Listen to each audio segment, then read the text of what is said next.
Ale ty mě právě zajímalo, jak se s tomu handsfree tradingu jako kdyby dostal, víš? Co tě nějak zaujalo, nebo takhle, že hodně lidí nad tím přemýšlí, víš, a co zrovna tebe jako kdyby na tom zaujalo? Jasné, no tak v rýchlosti to poviem, ale aby to bolo úplne jasné. Investujem do akcií, investujem do ETF fondov a povedal som si, že chcel by som to diverzifikovať, ale trošku iným spôsobom. Takže nějaký S&Pčko a podobně asi jedeš, že jo, a tady tyhle ty. Áno, klasika, nejaký World, potom Small Caps a tieto srandy. Jasne. To mám celkom dobre poriešené, ale stále mi tam chýbalo možno niečo také agresívnejšie, možno také zábavnejšie na oko, možno taký väčší možno risk, ale aj väčší výnos. Ja som skúšal aj akože trading. Jako sám, normálne manuální diskreční trading, OK. Áno, ja som sa toho venoval, že 2 roky, ale ja úprimne poviem, že kto z toho vie urobiť výsledky, ako robíš ty, tak klobúk dole, je to podľa mňa extrémne náročné na čas. Děkuju. Extrémne náročné podľa mňa aj na psychiku, akože to, čo robíš ty, ja som si len tak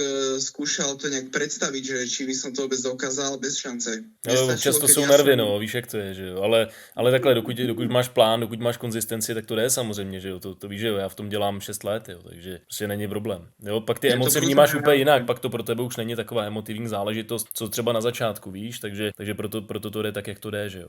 Jo. Áno, v podstate, takže to je dôvod, prečo som aj začal hľadať, začal som študovať, že dobre, mne to nešlo, mal som nejaké začiatočnícke šťastie, dokázal som spraviť krásny profit, ale čím dlhšie si v tom, tak tým viac skillu potrebuješ. A možno ja som ten človek, ktorý by sa tomu vedel venovať, takže ja som potreboval niekoho, kto to robí, má nejaké konzistentné výsledky, kto informuje svojich ľudí, kto dáva najavo, že naozaj ho to baví. A ja som si to asi vymanifestoval. Ja som si jedného dňa iba otvoril Instagram a mal som ťa v reklamách, že ty kokos, že nehovor, že akože teraz zrazu toto nájde, keď ešte včera som to hľadal všade a nikde nič nebolo. Tak som si ťa pozrel, povedal som si, že dobre, tak začnem nejakým menším researchom, otvoril som si Telegram, pripojil som sa do skupiny. Videl, že v podstate máš aktuálne informácie, dávaš tam aj napríklad nielen zisky, ale aj napríklad nejaký stratový deň, čo je třeba drawdown, když se stane nějaký a podobně, no jasně,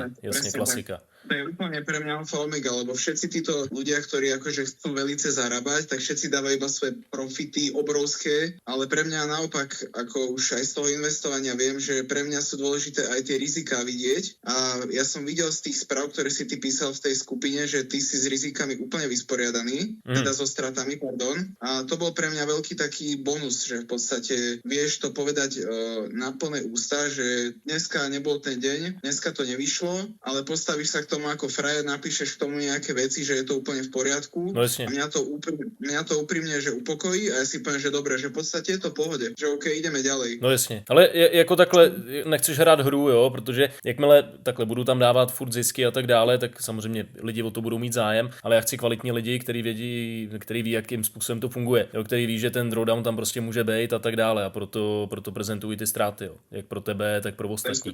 To je prostě důležitý. Jako důležitý samozřejmě je at the end of the day, nebo at the end of the month, ať jsme prostě v zisku, jo, to je samozřejmě alfa omega, jo, abychom udrželi nějakým způsobem konzistenci. Já teda teďka nevím, jak ty seš na tom vlastně na účtu, ještě abych se zeptal. Ja ti to poviem hneď, ja to mám perfektne tam urobené, dúfam, že sa mi nevypla kamera. Jo, ty jsi udělal tabulku, jo? Ne. Ja to mám všetko pripravené. Hustý.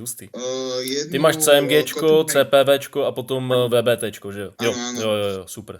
Áno, ja som aj potom poslal taký link alebo súbor, kľudne, ak sa ti to bude dať možno aj zakomponovať. V podstate môžem to nejak rýchlo zhodnotiť.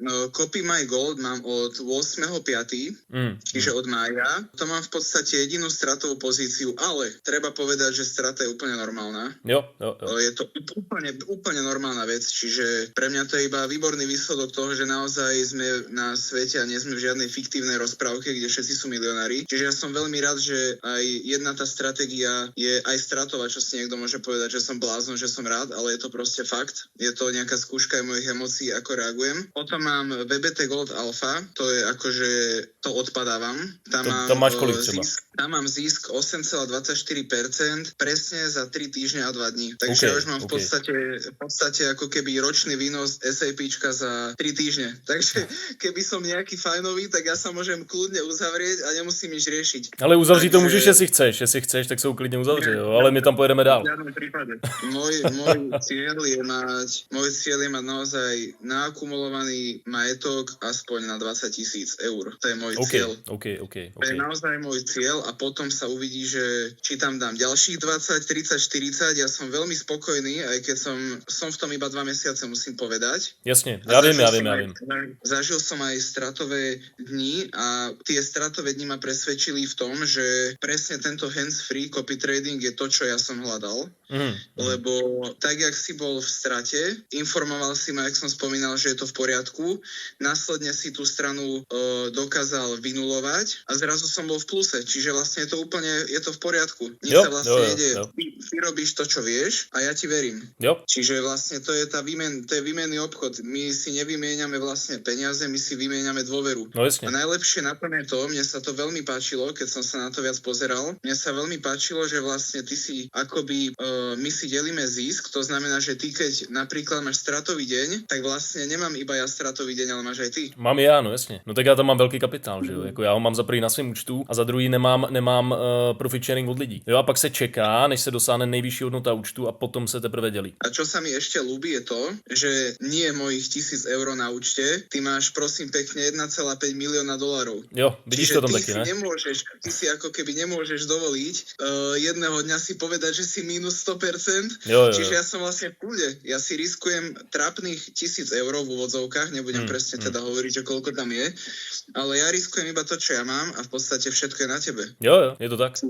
Čiže vlastne prečo by som ja nemal skúsiť v podstate tento hands-free copy trading, keď v podstate máš konzistentné výsledky, máš lepšie výsledky ako fondy, to je akože jasné, už teraz mám 8,24% za 3 týždne a 2 dní, čo je na fondoch za 1 rok, takže ja som v podstate úplne v kľude, ale hovorím, že aj keby som na všetkých 3 stratégiách v minuse, tak najdôležitejšie je nepanikariť, lebo je to stále iba nejaké obdobie. No jasne. Tým, že ja investujem, ja tomu rozumiem možno trošku inak, jak ľudia, ktorí možno neinvestujú, ale... Ale je vidět, že investuješ, no, přistupuješ tomu úplně jinak, než jako kdyby, když přijde někdo, kdo prostě, víš, jako vnímá ty drawdowny špatně, když třeba byl na tom VBTčku ten červnovej na konci drawdown lehčí, tak jako lidi samozřejmě tomu nerozumějí, že jo, a jako profík pochopí, že to je součástí toho procesu, že těch 11 nebo kolik to bylo procent se prostě stát jako může, jo, takže prostě, jo, že je vidět, že máš to chápání toho investora, jo, což je úplně super. Jako hodně lidí si řekne, ale to je podvod, ten mě obere o peníze, protože těch projektů je samozřejmě spousta, víš, jako kdyby na CZSK i na Slovensku jich je hodně, tak proč zrovna ta důvěra v hands-free copy trading? Jak už som spomínal, ja už som kedysi v minulosti skúšal trading. No, to viem, no. A ja som chcel som mať trošku akože diverzifikáciu na ten štýl, že by som bol zakomponovaný v tom tradingu, aj keď ja sám nie som trader, ale niekto iný by to robil. Tým, že ja som sa tomu venoval, tak ja viem, že človek dokáže byť z toho profitabilný, to znamená, že ty uvádzaš, že to robíš dlho, ja som si pozrel štatistiky a teraz ja sa spýtam akože som teda v úvozovkách, alebo možno aj reálne som inteligentný človek a poviem si, že prečo by som ja mal do toho investovať desiatky tisíc korún, možno aj eur, na to, aby som sa to ja naučil, keď ja môžem tebe odovzdať peniaze, si konzistentný, máš track record a trošku ešte som aj v tom tradingu. Dobre, nerobím to ja, ale môžem sa tak potešiť, že nie sú to akcie, nie sú to fondy, nie sú to kryptomeny, proste je to taký, spolu obchodujeme, dobre, kopírujem ťa, ale viem si to pozrieť. Môžeš sa kúkať na akýkoliv obchod, ty to vidíš živie. Každý jeden obchod vidíš živie, takže chcel som jak to možno funguje. Ja vidieť, že niekedy si to otvorím a spýtam sa, že prečo si to otvoril a potom si poviem, že hej, že je to dobre otvorený obchod, že mám tam síce iba 2 roky skúsenosti, ale už mám také základy, hej. Jo. Že jednoducho tomu tradingu verím, že človek, ktorý sa tomu venuje, vie byť profitabilný a presne ja som potreboval takého človeka ako ty.